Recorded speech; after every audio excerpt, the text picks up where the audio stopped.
11장입니다. 신약성경 206페이지에 있습니다.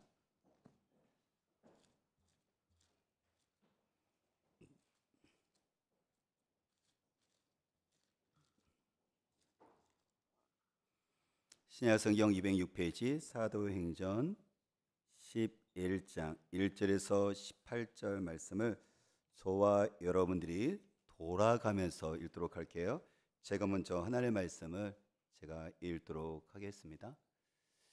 유대에 있는 사도들과 형제들이 이방인들도 하나님의 말씀을 받았다 함을 들었더니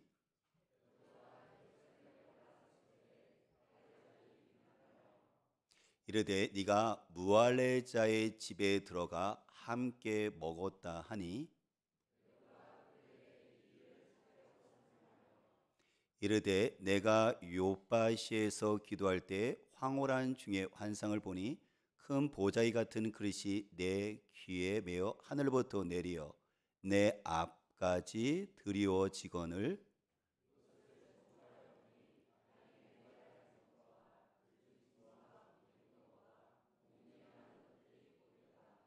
또 들으니 소리 있어 내게 이르되 베드로야 일어나 잡아 먹으라 하거늘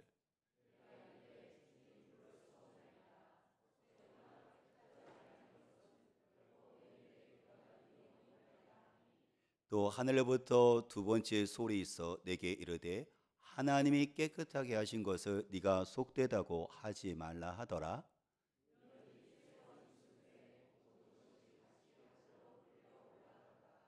마치 세 사람이 내가 유숙한 집에 서 있으니 가이사라에서 내게로 보낸 사람이라.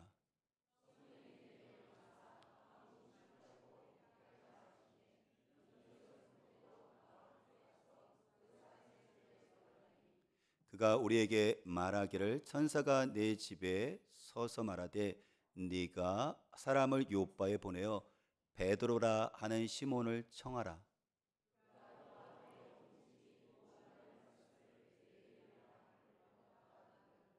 내가 말을 시작할 때 성령이 그들에게 임하시기를 처음 우리에게 하신 것과 같이 하는지라.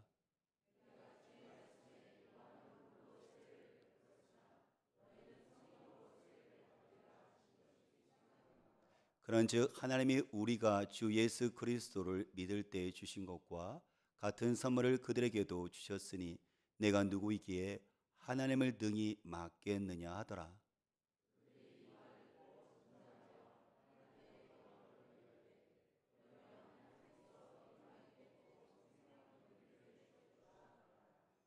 아멘.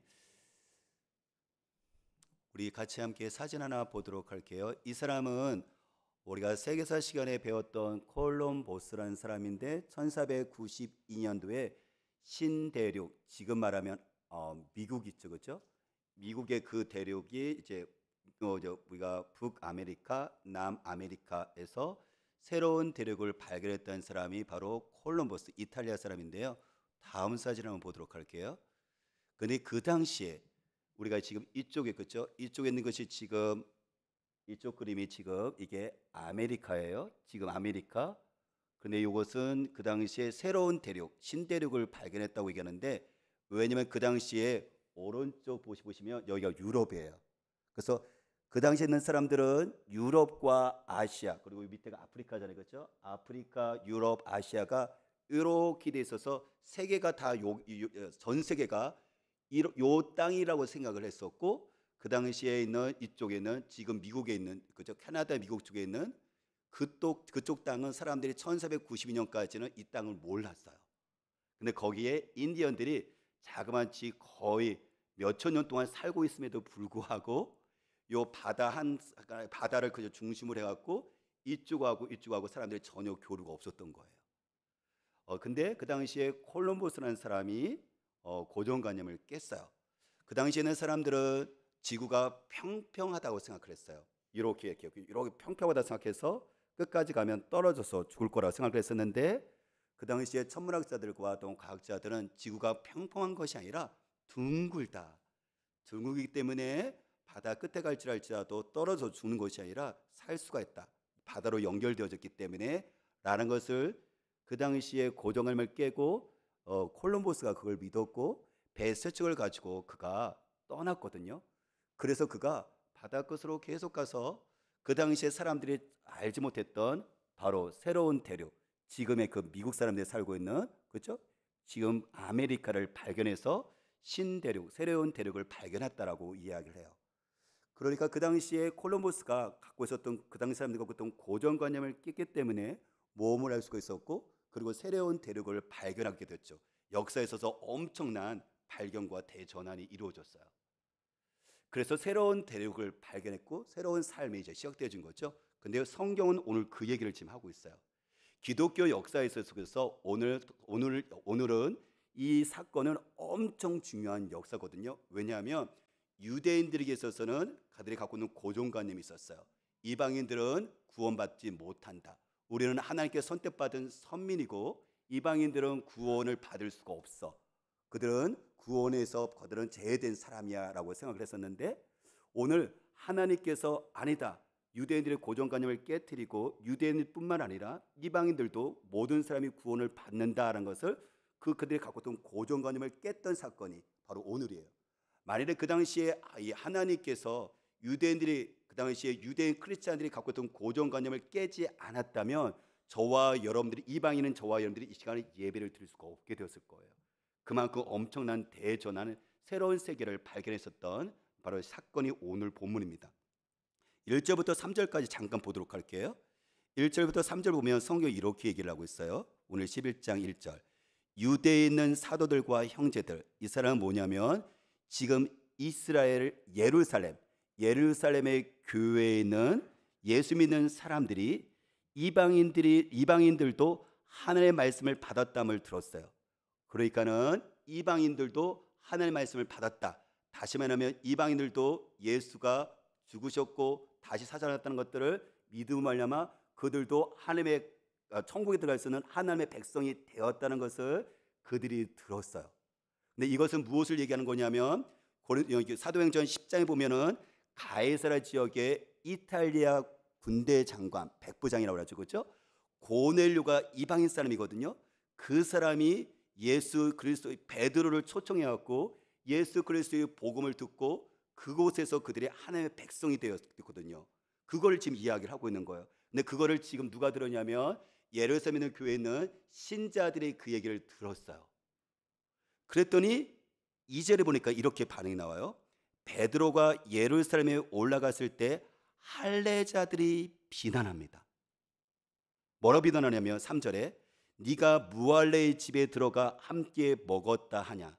이게 뭐냐면 아까 말한 것처럼 가이사랴 지역에 있는 이탈리아 사람 고넬료 집에 가서 베드로가 초청돼서 예수 그리스도의 복음을 전했더니 그들이 하나님의 말씀을 받았어요. 그래서 그들이 하나님의 백성이 되었어요. 구원받았어요. 근데 그 얘기를 예루살렘에 있는 교회에는 할례자들이 그 얘기를 듣고 비난해요. 네가 왜 그런 짓을 해? 네가 왜 그렇게 했어? 사실 우리가 들게 되지면 이방인들이 복음을 듣는 건 당연한 거잖아요. 또 하나님께서 성령을 주셨던 이유는 뭐냐면 예루살렘 교회가 자기 교회를 떠나서 예루살렘과 온 유대와 사마리아 땅까지 이방인들에게 복음을 전하기를 원하신 것은 하나님의 약속이고 하나님께서 그렇게 명령하심에도 불구하고 그들이 수천 년 동안에 그들에게서 고정관념이 있었어요. 그게 뭐죠? 우리는 선민이야. 우리 유대인들만 구원받고 이방인들, 우리 이스라엘 민족 말고 유대 말고 다른 사람들은 구원받을 수가 없어. 하나님의 백성이 아니야 라는 것이 예루살렘의 교회들이 예수님을 믿었음에도 불구하고 이 전통으로 아직도 차여 있는 거예요. 그래서 지금 갈릴리 지역에서 가이사랴 지역에서 고넬료를 통해 베드로가 가서 그 이방인이었던 고넬료에게 복음을 전해서 그들이 하나님의 백성이 되었다는 소리를 듣고 이게 못마땅한 거예요. 아니 우리만 구원받아야 되는데 네가 이방인인데 그렇게 구원받았다고? 그리고 뭐라고 얘기냐면 할례 지금 할례 3절을 보니까 무할례의 집에 들어가 함께 먹었다 베드로 네가 그랬다고 비난한 거죠. 다시 말해 그 당시에 이스라엘 사람들은 유대인들만 구원을 받고 하나님의 백성이 될 수 있고 구원받을 수 있는 자격, 하나님의 백성들 자격이 뭐냐면 할례였었어요. 할례라는 것은 뭐냐면 남자의 포피를 자르는 거거든요. 그것으로 말미암아 너는 지금 아브라함의 후손, 너희들은 바로 하나님의 백성, 그렇기 때문에 이것을 가지고 너희들은 하나님 나라에 들어갈 수 있어 라고 예루살렘의 교회가 예수님을 믿었음에도 불구하고 예수님 믿는 것 플러스 할례를 통해서 이것을 통해야지만이 우리가 구원받을 수 있다는 것을 사실 그 당시에 베드로뿐만 아니라 예루살렘 교회가 그것을 갖고 있는 거예요. 그러니까 지금 비난하는 거죠. 네가 왜 그런 짓을 했어? 네가 어떻게 감히 우리의 그 전통에 의하면 이것은 도저히 불가능한 건데 하면서 그들은요 이 고정관념 속에서 그들은 사로잡혀 있었어요. 그런데 하나님께서 어떻게 하죠? 이 베드로와 그리고 베드로를 통해서 이 예루살렘 교회의 고정관념을 깨트려요. 너희들 유대인들만 구원받는 것이 아니라 이방인들도 구원을 받게 되는 것이고 할례를 통해서 구원받는 것이 아니라 예수 그리스도의 그의 죽으심과 부활 그분을 공로를 믿음으로 말미암아 구원받는 것이라는 것들을 다시 한번 어떻게 하죠? 이것을 그들에게 깨닫게 하시고 그것을 그들의 고정관념을 깨트리세요. 그래서 이 사건 이후에 예루살렘 교회가 어떻게 하죠? 이제 그들에게 대전환이 이루어져요. 그들의 고정관념과 옛날부터 수천 년 동안 고정관념을 탈피해서 이제 예수 그리스도의 복음을 전하게 되어지고 이방인들에게도 이제 예수 그리스도의 복음을 이제 확장시켜 나가는 것들을 본격적으로 하기 시작을 합니다. 그러면 오늘의 그 고정관념이요. 성경에 보면 고정관념에 대한 사로잡혀 있는 사람들의 예가 많이 나오는데 이것이 보면 현재 저와 여러분들이 믿는 저와 여러분들에게도 이 고정관념이 상당히 비슷하게 사로잡혀 있어요. 제가 몇 가지 예를 들어볼게요. 우리는 지역에 대한 편견과 고정관념이 있어요. 그 당시에 빌립이라는 사람이 예수를 만나서 나다넬에게 가서 얘기합니다. 내가 메시아 그리스도를 만났어. 그랬더니 나다넬이 빌립에게 요한복음 1장 46절에 이렇게 말해요. 나사렛에서 무슨 선한 것이 날 수 있느냐라고요. 그것은 지역에 대한 편견, 고정관념을 얘기하는 건데 그 당시에 나사렛은 뭐냐면 아주 작은 어촌이거든요. 그래서 거기는 많이 배우지도 못했고 많이 유명한 것도 없고 사람들이 그것도 심지어 그때 나사렛가 있는 것조차 사람조차도 알지도 못했어요. 그러면 메시아 이스라엘 사람들을 구원하는 그 메시아가 온다면 적어도 그 당시에 화려했었던 모든 것들이 문명이 있었던 도시 예루살렘 수도에 딱 나타냈었으면 아마 나다넬이 이런 말을 하지 않았을 거예요. 그런데 지금 나사렛은 조그만 어촌에서 예수가 거기서 자랐거든요. 그러니까 그런 보잘것없는 작은 어촌에서 메시아는 그런 위대한 사람이 나올 수가 있다고? 이런 하면서 어떻게 지역에 대한 편견을 갖는 거예요. 그런데 이것이 사실 우리에게도 있어요. 그게 뭐냐면 우리는 어떤 위대한 일들, 어떤 큰 일을 할 수 있다면 우리는 생각을 하죠. 적어도 인서울을 해야 된다고. 서울에 갔을 때 많은 문명과 교육과 이런 혜택을 받아갖고 어떻게 하죠? 적어도 거기서 큰 인물이 나온다고 생각하지. 어떻게 보면 서쪽과 남쪽의 끝인 이 목포에서 뭔가 큰 인물이 나올 수 있을까라고 저와 여러분들은 지역에 대한 편견을 사실 우리도 모르는 사이에 이 무의식 속에서 우리는 갖고 있어요. 그래서 사람들은 생각했을 때 목포가 도시야? 라고 서 있는 사람들이 이 얘기를 해요. 목포가 도시냐고 얘기를 하죠. 작은 어떤 시골로 사람들은 아직도 인식을 하고 있다는 건데 우리도 그렇게 생각할 때가 있죠. 또 한 가지는 학벌과 직업에 대한 고정관념 편견을 갖고 있는데요. 베드로가 사도행전 4장을 말씀 보니까 베드로가 예수가 그리스도고 하나님의 아들이시고 그가 십자가에 죽으시고 부활하셨던 것들을 산헤드린 공회 앞에, 산헤드린 공회라는 것은 그 당시 유대인들의 최고 법정이고 가장 엘리트 그룹이에요. 가장 많이 배웠던 쉽게 말해 요셉이 국회거든요. 국회의원들 앞에 가서 베드로가 앞에 끌려간 거예요. 그래서 네가 왜 예수의 복음을 전하냐라서 그러니까 따지고 드는데 베드로가 거기서 예수를 전하거든요. 그랬더니 산헤드린 공회가 베드로에게 이렇게 얘기합니다. 사도행전 4장 13절에 그들은 베드로와 요한이 아무런 교육도 받지 않은 평범한 사람인 줄 알았는데 그렇듯 용기 있게 말하는 것을 보고 놀라지 않을 수 없습니다. 아무런 교육도 받지 않은 평범한 사람인 줄 알았는데 그가 자기들 그 잘난 최고의 학벌과 최고의 어떤 지식을 갖고 있는 그 공회 앞에서 국회의원 앞에서 예수에 대해서 막 얘기를 하거든요. 그러니까 그들이 못마땅한 거죠.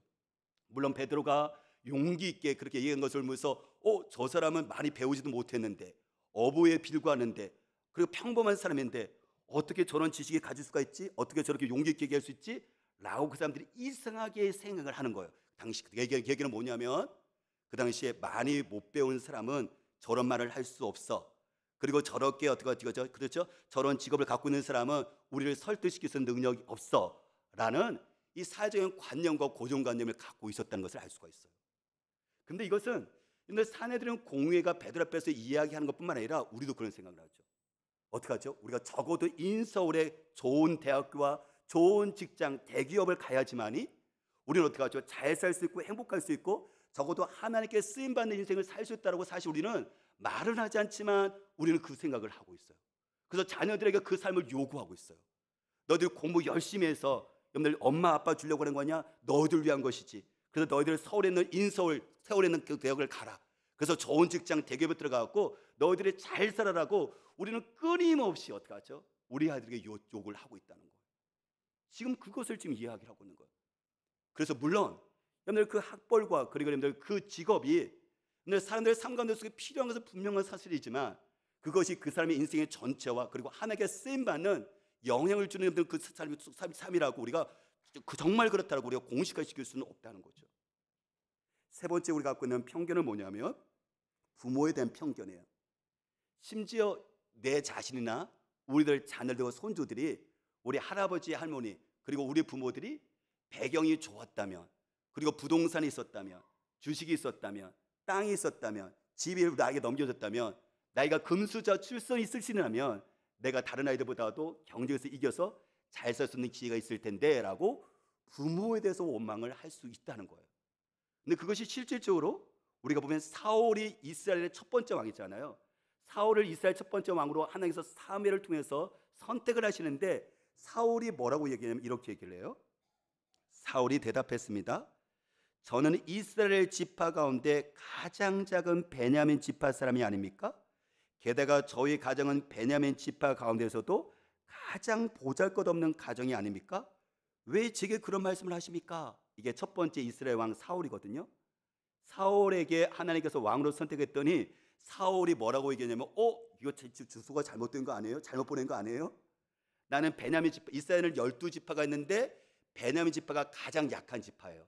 적어도 그러면 첫 번째 왕이 나오려면 에브라임 지파처럼 숫자가 가장 많이 나오고 가장 힘센 여러분들 그 에브라임 지파 그래도 형님 지파가 왕으로 선택해야지.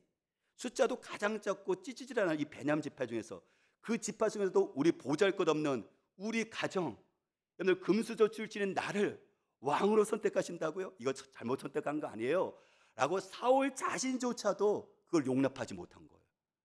자신조차도 어떡하죠? 고정령에 사로잡힌 거죠. 하나님께 쓰임받으려면 적어도 내가 이때의 첫 번째 왕이 되려면 적어도 내가 이런 사람의 조건과 기준을 갖고 있어야지만 될 수 있는 거 아니야 라고 사울은요 그렇게 생각을 했거든요. 근데 우리도 그렇죠, 그렇죠? 저와 여러분들의 삶가운데 속에 적어도 부모가 나에게 이런 재산과 이런 것들이 나에게 주어진다면 이런 기회를 통해서 내가 더 멋지게 성공하는 삶을 살 수 있을 텐데라고 우리들 자녀들과 그리고 우리 손주들 세대가 그렇게 생각할 수가 있는 거죠. 우리에게는 이런 조건들이 주어지면 우리는 성공할 수 있을 것이고 행복할 수 있다라는 생각을 우리는 가득 차 있습니다. 이거를 고정관념에게 쓰는데 생각이 굳어져서 오랫동안 이것이 사람들이 그렇게 살아왔기 때문에 우리는 이것이 옳다고 생각하고 우리뿐만 아니라 자녀들이 이 삶을 요구를 하고 있어요. 이런 것들이 주어진다면 우리 아이들은 좀 더 행복하고 잘 살 수 있을 거라고 생각을 하죠. 우리 아이들에게서 여러분들 말한 것처럼 배경이 좀 더 좋아진다면 그러니까 금수저 출신이고 좋은 학벌과 좋은 직장과 그리고 어떻게 하죠? 좀 더 큰 도시에서 우리 아이들이 자란다면 아이들은 누군가보다 더 뛰어나게 훌륭한 일들을 했고 하나님께 쓰임받을 수 있을 거라고 저와 여러분들은 말은 하지 않지만 내 의식 속에서 생각으로 굳어져 있어요. 이게 고정관념이에요. 여러분들은 어떻습니까? 그렇다면 이런 조건들을 가진 사람들은 더 행복할 수 있고 더 성공적인 삶을 살 수 있는 것인가요? 그렇다면 이런 여러분들 조건을 부족한 사람들은 적게 가진 사람들은 그만큼 그는 불행한 것이고 여러분들 더 잘 살 수 있는 기회는 여러분들 더 없는 것일까요? 사랑하는 여러분들은 어떻게 생각하십니까? 여러분들의 자녀들이 앞으로 미래가 어떤 삶을 살기를 원하시고 어떤 삶을 지금 살아가고 있다고 생각하십니까?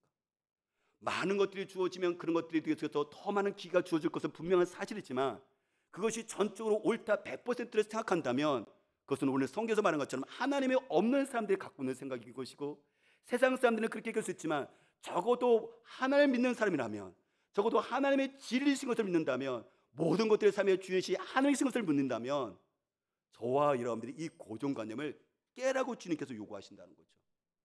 만일에 저와 여러분들이 주어진 조건 속에서 우리들 자녀들의 미래가 결정되어진다면 우리가 왜 예수를 믿겠습니까?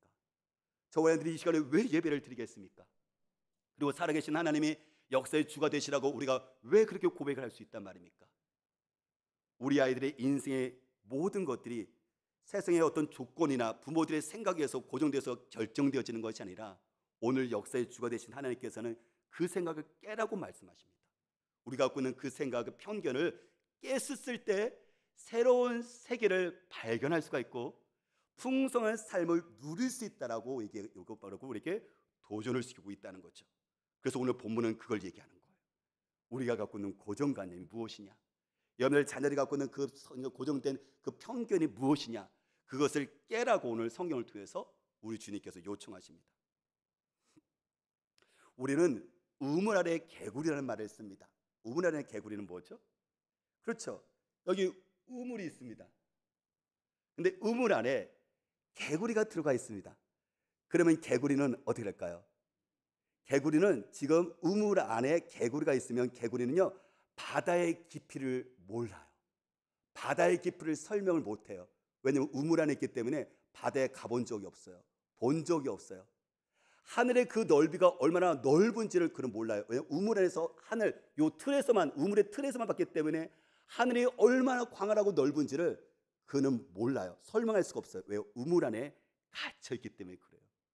근데 안타까운 것은 뭐냐면 크리스찬 부모들도 자녀가 함께 우물 안에 이 세계 안에 다 갇혀 있는 사람들이 많다는 거예요.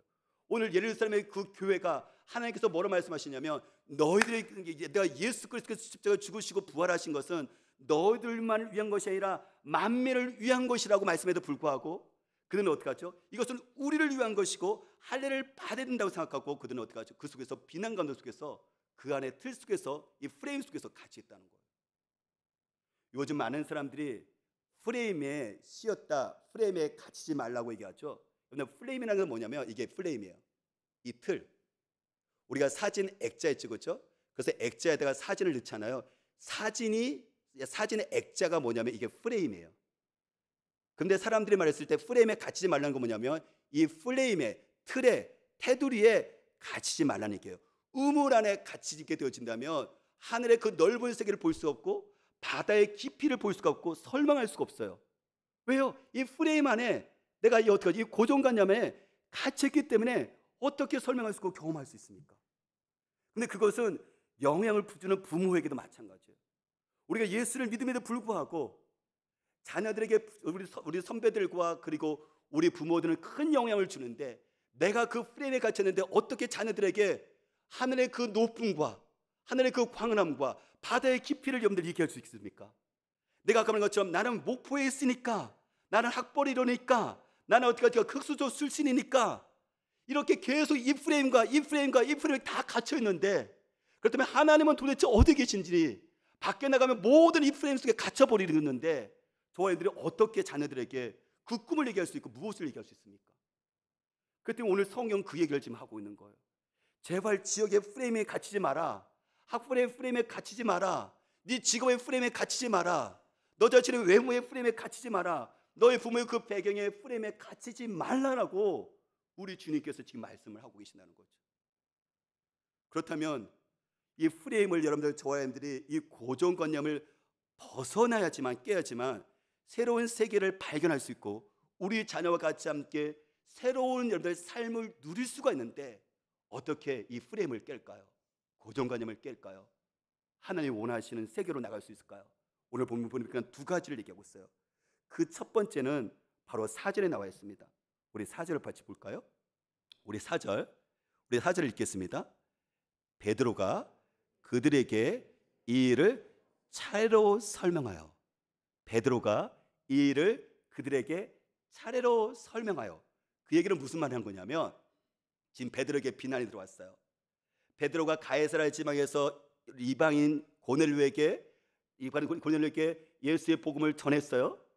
그래서 그랬더니 지금 유대에 있는 교인들 예수 믿는 사람이에요. 근데 그들에게 프레임이 갇혀있죠. 옛날부터 전통이 내렸던 프레임이 갇혔어요. 구원은 이방인 못 받아. 유대인만 받을 수 있어. 하나님의 백성 될 수 있는 자격은 할례 받아야 돼. 근데 골리앗 너 할례 받았냐? 이거거든요. 이 프레임이거든요. 근데 지금 그랬더니 이 프레임 가지고, 이 전통 가지고 베드로를 공격하니까, 비난하니까, 지금 따지고 드니까 베드로가 어떻게 해요? 어떻게 하냐면 처음부터 끝까지 일어난 것을 차례대로 자초지종을요, 처음부터 끝까지 홀수리를요 차근차근 설명해줘요. 차근차근 설명해줘요. 근데요, 베드로는 이럴 사람이 아니에요. 베드로는 다혈질의 사람이거든요. 욱하는 성질이 있거든요. 혈기가 있거든요. 근데 베드로가 지금 어떤 일을 했어요? 하나님의 그 멋진 일을 했잖아요. 사마리아 지역 쭉 돌려갖고 심지어 자기도 주저했었는데 하나님께서 말씀하셔서 이방에 있었던 고넬에게 복음을 전하고 왔잖아요. 그래서 실제로 그 역사가 이뤘잖아요. 그럼 여러분도 돌아왔는데 베드로 당신 수고했습니다. 사역 훌륭하게 했습니다. 격려하고 박수치고 막 이렇게 하는 것이 아니라 베드로를 비난하고 있거든요. 왜 그따지 일을 하느냐고. 그러면 다혈질 베드로는요 욱합니다.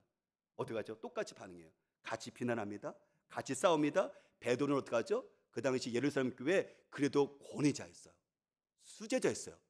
그러면 그 권위를 가지고 어떻게 하죠? 당신들 뭐야? 하면서 그렇게요 우리 혼낼 수도 있어요. 근데 베드로는 그렇게 하지 않아요. 감정적으로 그리고 분노하거나 짜증내거나 한 것이 아니라 인내를 가지고 일이 어떻게 되어진 것에 대해서 어떻게 하죠? 자초지장 처음부터 끝까지 있는 것을 차근차근 그들에게 설명을 해준다는 거예요. 그것이 이제 5절부터 17절 내용이에요. 여러분 엄청 큰 소리죠, 그렇죠? 5절부터 17절까지 하나님이 그 일을 했어, 믿어, 내가 누구야, 당신을 따라와, 이게 아니라 5절부터 17절까지 차근차근 이르된 일들을 그들에게 지금 설명을 하는 거예요. 내가 요빠라는 지역에서 기도하고 있는 건데 환상 중에 이렇게 지금 보자기 같이 큰 그릇이 내려왔는데 거기에 보니까는 무리들이 속되다, 더럽다, 부정하다고 생각하는 짐승도 있었다. 근데 하나님이 먹으라 하더라. 하나님, 전통에 의하면 나 그거 못 먹어요, 더러운 거니까, 부정한 것이니까. 그랬더니 하나님이 3번씩이나 너는 부정하다고 생각하지만 나는 깨끗하다, 그러니까 내가 깨끗하고 하니까는 먹으라라고 하나님께서 3번이나 나를 그렇게 말씀하셨다. 그래서 도대체 뭐야, 이게 환상이 뭐야 라고 생각했을 때 마침 밖에서 문이 똑똑똑 두드려서 문을 열어봤더니 위에는 가이사랴 지방에서 고넬료 이방인 그 사람이 3명의 종을 보냈는데, 우리 주인이 당신을 가이사랴로 지금 초청해서 지금 제가 왔습니다 그래서 잠깐 주저했죠. 왜요? 이방인 사람들에게 들어가니까 이게 비난거리가 되어지니까. 그런데 성령께서 주저하지 말고 의심하지 말고 가라는 음성이 있어서 내가 용기를 가지고 가이사랴 고넬료 집에, 이방인 집에 들어갔더니 그 고넬료라는 사람이 나에게 이렇게 얘기하더라. 자기도 기도하는 가운데 속에서 선사가 나타나서 너와 내 집의 구원을 위해서 요바에 있는 베드로를 초청하라 해서 제가 당신을 종을 보내서 초청한 겁니다. 그래서 당신이 이곳에 왔으니까 예수에 대해서 이야기해 주십시오 라고 얘기한 거예요. 그래서 베드로가 내가 예수 그리스도의 복음에 대해서 얘기를 했더니 거기서 성령께서 임하시더라. 우리가 오순절 때 똑같이 예수 그리스도의 복음을 얘기할 때 기도했었을 때 성령께서 임하셨던 것처럼 내가 예수의 복음을 들을 때 거기서도 똑같이 성령께서 임하셨더라. 그런데 내가 어떻게 하나님이 하신 일을 내가 막을 수 있냐 라고 얘기한 거예요. 그랬더니 어떻게 하죠? 그랬더니 18절 보십시오. 그들이 이 말을 듣고 잠잠하여 하나님께 영광을 돌려 이르되 그러면 하나님께서 이방인들에게도 생명 얻는 회개를 주셨다 하니라. 베드로가 거기서 싸웠다면요, 이야, 이 권위자 앞에 네가 뭐 하는 거야? 내가 이렇게 말이 사역을 하고 왔는데 칭찬을 못하면 뭐 하는 거야? 혈기를 냈다면 어떻게 됐을까요? 여러분들, 이것은요, 여러분들 갈등의 상황되어지고 이게 분열되는 상황이고요, 하나님의 뜻을 못 이루어요. 근데 베드로는 자기의 성질을 이기는 거예요. 그리고 그 순간에 어떻게 하죠? 차근차근 설명에 들어가는 거예요. 그랬을 때 잠잠하고 평안을 갖고 하나님의 뜻을, 영광을 돌릴 수 있었게 되었던 것입니다. 가정에서 평화가 이룰 수 있는 건, 하나님의 뜻이 이룰 수 있는 방법은 뭘까요? 여러분들, 그것은 뭐냐면 조곤조곤 설명하는 거예요. 근데 제가 묻겠습니다. 여러분 가정 가운데 남편이 아내에게 조곤조곤 설명해 줍니까? 아내가 남편에게 이것 때문에 이런 거야 하면서 자식 일에 대해서 조곤조곤 설명해 줍니까? 근데 우리는요 설명 안 해요. 한마디면 끝내요. 그냥 알았어. 에이 그냥 내가 이렇게 했으니까 당신 알아서 해. 그냥 한마디면 끝내요. 특히요 남자들은 여자 이야기를 이거 고정관념일까요? 이게 고정관념일까요? 남자들은 여자 이야기에 대해서 잘 귀를 기울거나 뭘 얘기를 통했었을 때 잘 설명을 하지 않아요. 그냥 이렇게 여자들은 이렇게 조곤조곤 설명하는 게 많잖아요. 근데 남자들은 어떻게 하죠? 그냥 뭉뚱그려갖고 그냥 딱 얘기해 버리거든요. 근데 여자가 물어보면 이게 귀찮아요. 되게 귀찮아갖고 에이 그냥 이렇게 했어. 설명을 안 하거든요. 여러분들 이 이야기는 제가 분명히 제가 이렇게 단정할게요. 저희 집 저희 이야기입니다. 네, 여러분들 가정 얘기하는 게 아니에요. 이게 저희 집 제가 얘기하는 거예요. 근데 가만히 보니까요, 제가 그 고정관념이 있더라고요. 왜냐면 저는 예수 믿는 사람이잖아요. 그런데 보니까 오래전부터 유교의 문화가 저희 가정 가운데 있었어요. 그래서 어떤 것이 있냐면 이게 가부장적 사고가 있었어요. 집안에 아버지가 남자가 머리예요. 짱이에요. 그렇기 때문에 남자가 얘기하면 여자는 그냥 따라와야 되는 거예요. 무슨 여자가 그냥 무슨 뭘 얘기해. 남자가 얘기하면 따라와야지. 남종엽이라 그랬죠. 남자는 하늘이고요, 여자는 땅입니다. 그렇기 때문에 땅이 감히 하늘을 우러봐서 말대꾸를해요. 근데 이 얘기가 뭐라는 거죠? 저도 모르는 사이에 보니까 저에게도요 은근하게 할아버지 아버지에서도 저에게도 있더라고요. 물론 저는 저의 아내에게 너무 잘하는데 가끔 가다 보면 제가 이렇게 아내가 얘기하는 것이 그냥 귀찮아요. 그냥 얘기했으니까 그냥 받아줬으면 좋겠는데 그냥 아내가 이렇게 뭐라고 얘기하면 설명하기가 조곤조곤 설명하기가 그렇더라고요. 물론 성도들이 얘기하면 저는 조곤조곤 설명을 잘해줘요. 근데 집에서는 이게 안 돼요. 그러니까 여러분들 이게 뭐죠? 이게 평화가 깨지는 거예요. 이게. 여러분들은 어떻습니까? 여러분들 자녀들에게 조곤조곤 설명해 주나요? 아빠가 이랬었고 엄마가 있었는데 요걸 봤었을 때 얘가 이렇게 하는 것이 낫지 않냐? 네 생각은 그랬었어. 그런데 이렇게 되면 이렇게는 어떠니? 아빠는 그렇게 생각하지 않는데 네가 원하는 거야? 한번 해봐. 근데 이렇게 하는 게 더 낫지 않을까? 여러분들 이렇게 조곤조곤 설명하나요? 아니면 이렇게 얘기하나요? 하라면 해! 엄마가 말했잖아! 또 말 안 듣고 왜 그래? 이렇게 얘기하지 않나요? 이것은 저희 집 사람 얘기 아닙니다. 보편적인 얘기를 제가 지금 하고 있는 거예요. 네. 얘기는 뭐냐면 자녀들이 그냥 어리니까 부모가 말하면 그냥 따라와라. 여러분들 이 생각을 지금 하고 있는 거거든요. 조곤조곤 설명하지 않아요. 여러분들 직장에서 생각 보십시오. 직장에서 여러분들 직장 보면 선배, 그렇죠? 직장에서 또한 상사, 우리 부하들에게 조곤조곤 설명합니까? 설명 안 했죠. 그냥 하라면 해. 이 의식이죠. 내가 더 지위가 높으니까 그냥 뭔가 좋은 의견을 제시하더라도 이게 의견드는 게 아니라 윗사람에 대해서 뭔가 대드는 걸로 인식을 해요. 한국 문화 속에서는. 그러니까 좋은 의견도 제시하기가 부담스러운 거예요. 말했다가 이게 어떻게 하죠? 눈 밖에 벗어날까 봐. 이 얘기를 지금 무엇을 얘기하는 것이냐면 우리 속에서 하나님의 뜻을 이루어지는 그 평화를 이룰 수 있는 방법은 뭐냐면 이게 이런 이야기입니다라고 조곤조곤 했을 때 그 비난에서 벗어나서 이게 평화를 이룰 수 있다는 걸 얘기하는 것이고 우리 속에서 관계를 새롭게 할 수 있다는 새로운 세계에 대해서 이야기를 하고 있는 거예요.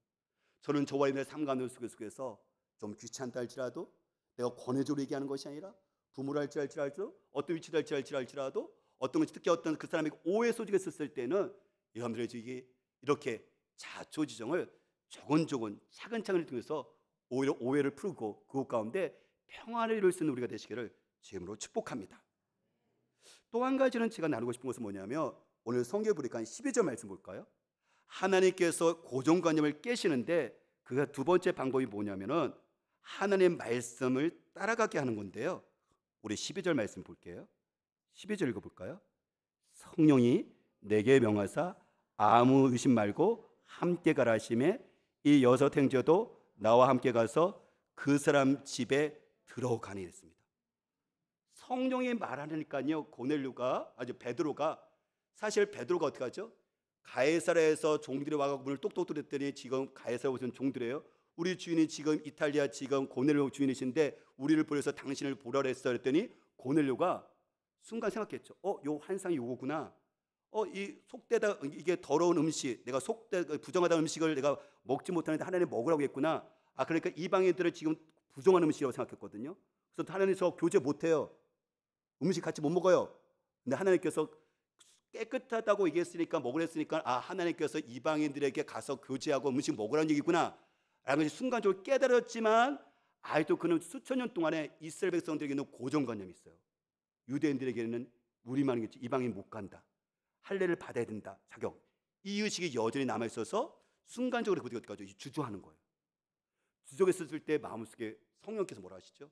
의심하지 말고 주저하지 말고 가라고 명하셨을 때 사실 베드로는 저는요 이것을 온전히 알았어요. 고정관념이 저를 확 깨졌다고 생각하지 않아요.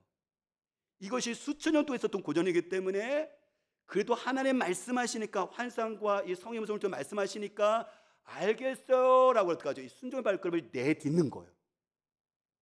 내딛다 보니까는 어떡하죠? 이게 하나님이 이런 것이었구나 하는 것을 이어서 어떡하죠? 이 편견을 깰 수 있는 기회가 생긴 거예요. 보십시오.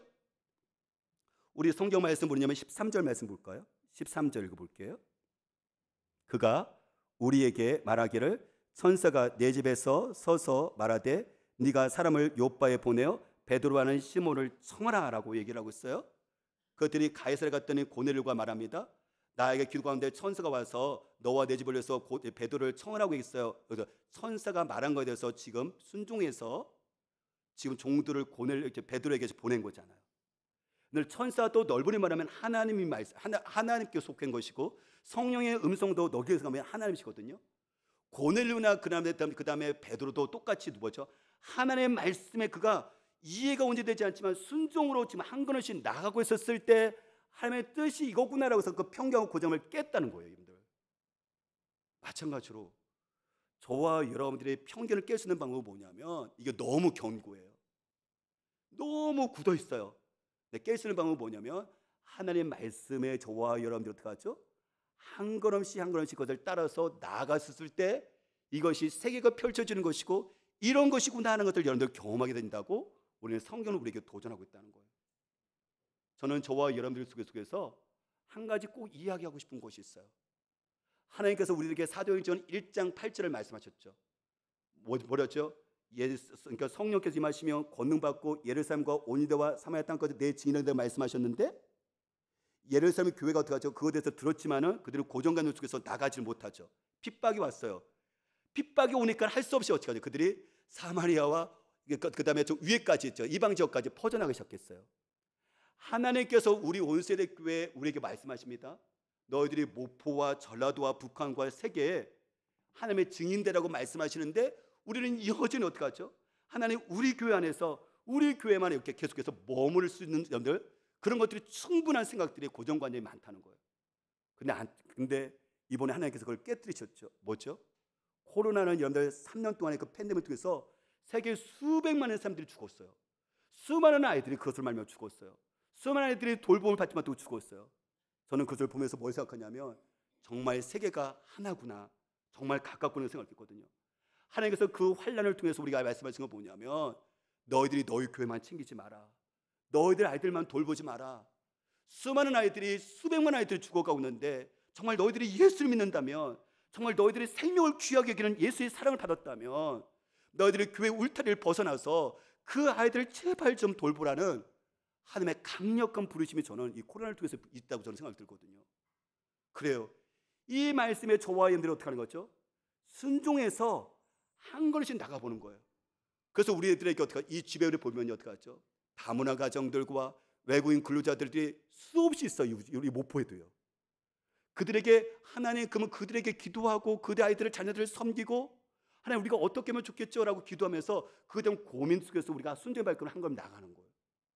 더 나은데 어떡하죠? 나중에 어떻게 하죠? 뭐 캄보디아든지 우리 보면 컴패션에서 필리핀에 14개 그죠? 한 마을을 우리가 섬기고 있잖아요. 우리가 거기도 가보는 거예요. 우리 아이가 계속 가보는 거예요. 그래서 우리 아이들에게 있어서 우리가 모포가 우리가 있는 곳이 전부가 아니다. 저 북한 땅도 있고 필리핀 땅도 있고 세계 수많은 것들이 속에서 하나님께서 그 아이들도 똑같이 우리를 돌보고 원하신다는 것들을 아이들에게 어떻게 하죠? 가르쳐주고 도전시키게 하는 것들이 순종의 발걸음을 통해서 한 번씩 나갔을 때 가능한 거죠. 저는 우리 교회가 고정관념에서 벗어나기를 원합니다. 여러분들이 갖고 있는 고정관념이 무엇일까요? 그것이 지역입니까? 학벌입니까? 아니면 그것이 부모에 대한 편견입니까? 아니면 그것이 여러분들의 외모에 대한 편견입니까? 세상 사람들은 그는 뭘지 알지라도 우리 하나님께서는 그 편견을 깼을 때 새로운 세계가 아버지 발견할 수 있다고 말씀하시고 풍성한 삶을 누릴 수 있다고 말씀하십니다. 이 하나님과 같이 함께 우리 자녀와 같이 함께 하나님의 그 나라를 섬겨나갈 수 있는 우리가 되시기를 주의 이름으로 축복합니다. 우리 같이 함께 찬양하겠습니다.